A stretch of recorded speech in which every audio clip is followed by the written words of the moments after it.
President Biden issuing an increasingly urgent warning today that a Russian invasion of Ukraine could be just days away. That comes as the U.S. Secretary of State addressed the United Nations Security Council, laying out what Russia could do in the lead up to an invasion and urging that country to choose diplomacy instead. Alice Barr has the latest from Washington.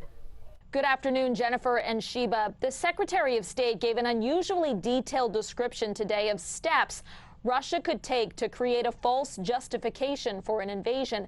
He said that by laying those tactics bare, he hoped to influence Russia to choose a different path. Escalating urgency today over the threat that Russia will invade Ukraine. My sense this will happen within the next several days. The Biden administration now saying Russian claims that it's withdrawing some troops from Ukraine's borders are false. They have not moved any of their troops out. They've moved more troops in.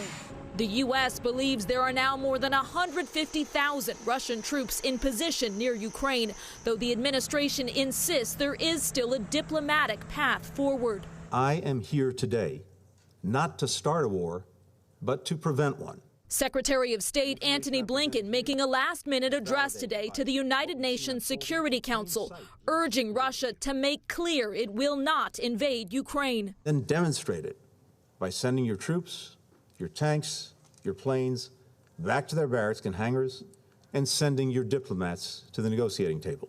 The secretary laid out how Russia could attempt to justify an invasion by falsely claiming Ukrainian aggression. It comes after Ukraine and Russia exchanged blame for shelling in eastern Ukraine that hit a kindergarten, injuring 3 adults. The U.S. Defense Secretary reacting.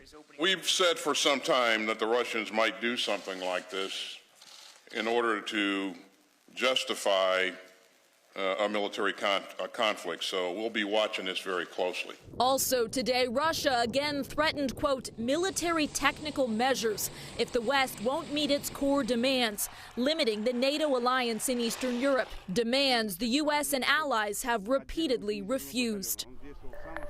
Economists say a potential invasion could rattle global energy markets and create a ripple effect with major economic consequences for our wallets.